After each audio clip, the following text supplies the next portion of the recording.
Good morning students. आज हम लोग क्लास 11 में जो टॉपिक पढ़ रहे थे एक्सरसाइज 1D, तो एक्सरसाइज 1D को आगे कंटिन्यू करते हुए क्वेश्चन नंबर 10 तक हम लोगों ने सवालों को लगा लिया था। अब क्वेश्चन नंबर 11 की बात करते हैं। तो class 11 question number 11 exercise 1D। तो एक्सरसाइज 1D में जैसा कि हम लोग 10 नंबर तक पढ़ चुके थे, यहाँ हम लोग इंटरसेक्शन, यूनियन और डिफरेंस यानी कि समुच्चयों के अंतर के बारे में चर्चा कर रहे थे। तो अंतर से संबंधित एक प्रश्न है, यदि कैपिटल आर वास्तविक संख्याओं का समुच्चय और कैपिटल क्यू परिमेय संख्याओं का समुच्चय है तो आर माइनस क्यू क्या होगा। तो हम जानते हैं जो आर है वो वास्तविक संख्याओं का समुच्चय होता है, और वास्तविक संख्याएं किनका किनका समुच्चय होती हैं, परिमेय संख्याएं और अपरिमेय संख्याओं का।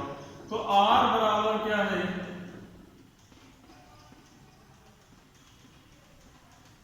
वास्तविक संख्या।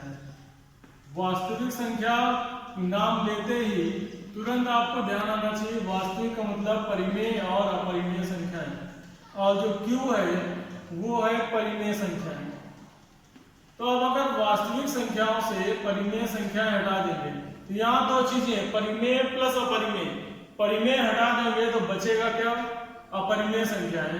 तो r माइनस क्यू में वही संख्याएं होंगी जो r में तो है परंतु q में नहीं है।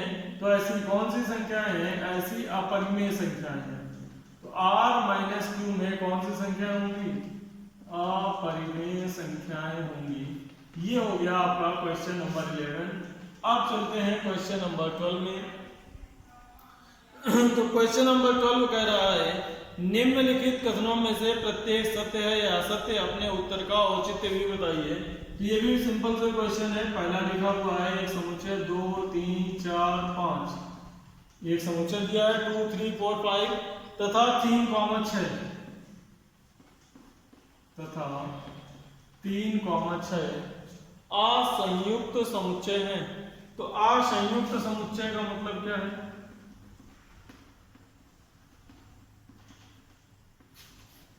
असंयुक्त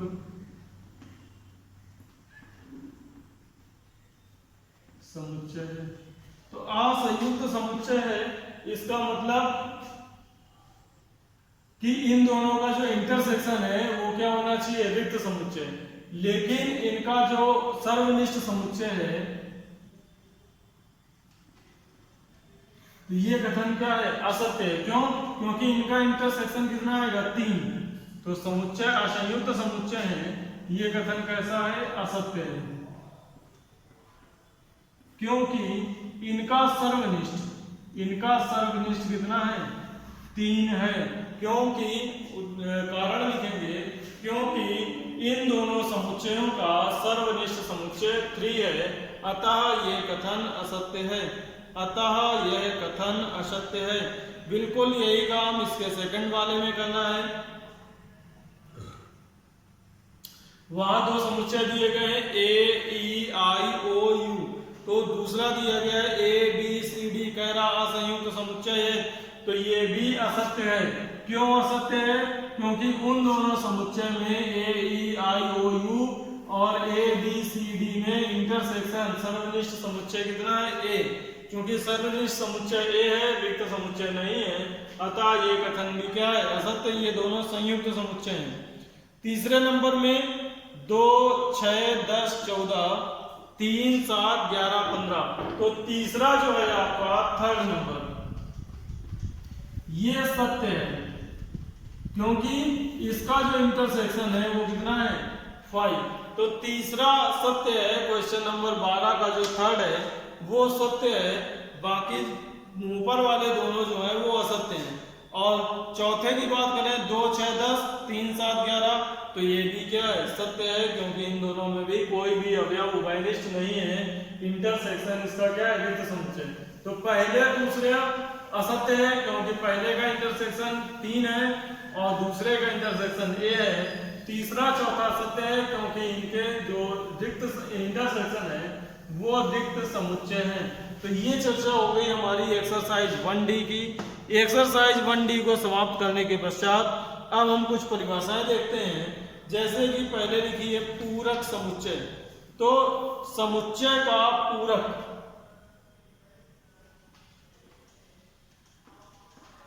तो नेक्स्ट हेडिंग लिखेंगे समुच्चय का पूरक। तो पूरक क्या होता है? Complementary of the set. तो एक हमने आपको पढ़ाया था यूनिवर्सल सेट।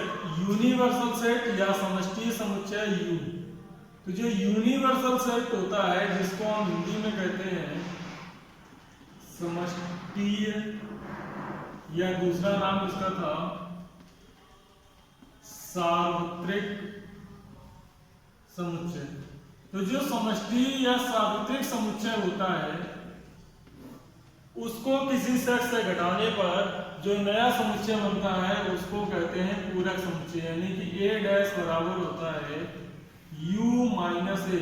समष्टीय समुच्चय में किसी समुच्चय को घटाने पर उसका पूरक समुच्चय प्राप्त होता है। तो लिखिए परिभाषा समुच्चय का पूरक, complement of A set.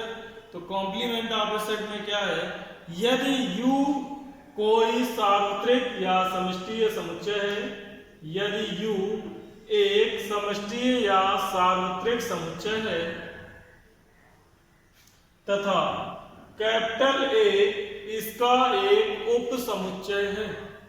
Capital U एक सार्वत्रिक या समष्टीय समुच्चय है तथा A इसका एक उप समुच्चय है। A क्या है? इसका एक उप समुच्चय है। तो U के सापेक्ष A का पूरक समुच्चय, U के सापेक्ष A का पूरक समुच्चय,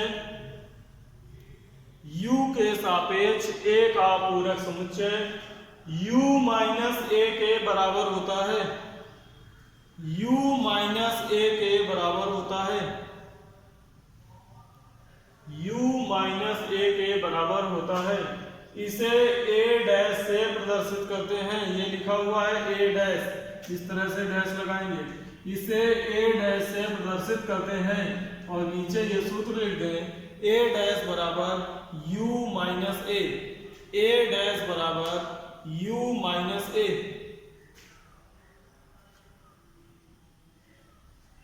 तो अगर U एक सार्वत्रिक समुच्चय है, A उसका क्या हो? उप समुच्चय हो, तो U माइनस A क्या कहलाता है? समुच्चय का पूरक कहलाता है। समुच्चय का पूरक कहलाता है। एग्जाम्पल लिख लें।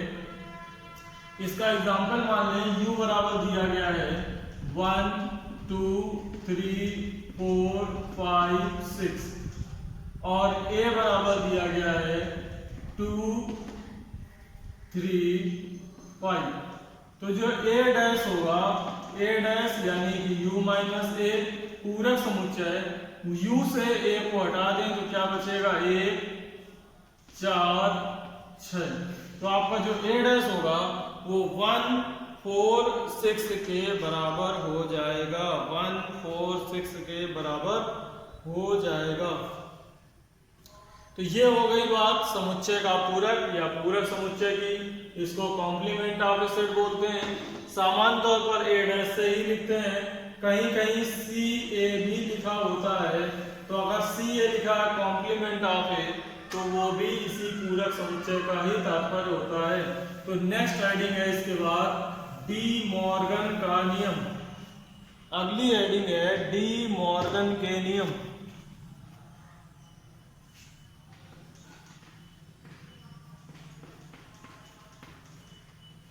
डी मॉर्गन के नियम। डी मॉर्गन के नियम क्या है? डी मॉर्गन के नियम ये है, नंबर 1, यदि ए बी सी समुच्चय हो